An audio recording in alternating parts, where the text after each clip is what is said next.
সবাই কেমন আছো বলো। আমি রান্নার সবাই খুব রান্নার রেসিপি টিসিপি শেয়ার করে, তো আমিও ভাবলাম যে আমার কাছে একটা বড় রাঁধুনি কালকে রাত থেকেই বলছে যে অনেক সুন্দর সুন্দর রান্না সে পারে, তো সেই রান্নাগুলো রেসিপিগুলো একটু শেয়ার করবে সবার সাথে। সবাই একটু ধৈর্য নিয়ে ওর রান্নার রেসিপিগুলো শোনো আর শিখে রাখো, অনেক কাজে দেবে রান্নার রেসিপিগুলো। দারুণ রান্না কিন্তু।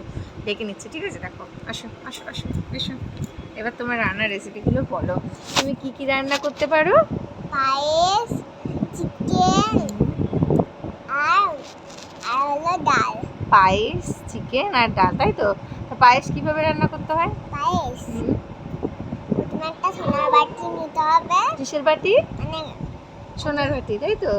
এরকম হয় না? আচ্ছা আচ্ছা, একটা সোনার বাটি, অবশ্যই কিন্তু সোনার বাটি নিতে হবে। তারপর বলো। তারপরে একটু একটু ভাত নিতে হবে। কি ভাত?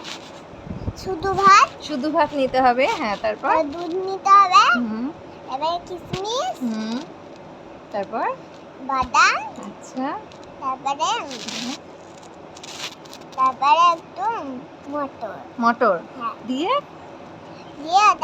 ওটা হয়ে গেল, পায়েস হয়ে গেল। হ্যাঁ। আচ্ছা, পায়েস কিন্তু হয়ে গেল, ঠিক আছে। এবার দ্বিতীয় রান্নাটা বলো, দ্বিতীয় রান্নাটার রেসিপিটা বলো একটু।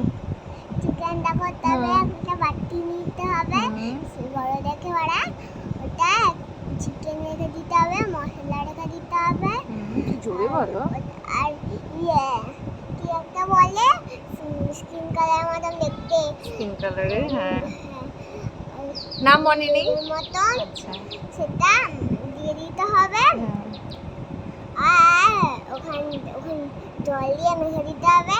চিকেনটা দিয়ে দেবো, তারপর রান্না করে দেবো, ব্যাস হয়ে যাবে। বাস, দুটো রেসিপি আমি কিন্তু আজকে দিয়ে দিলাম সবাইকে, ঠিক আছে?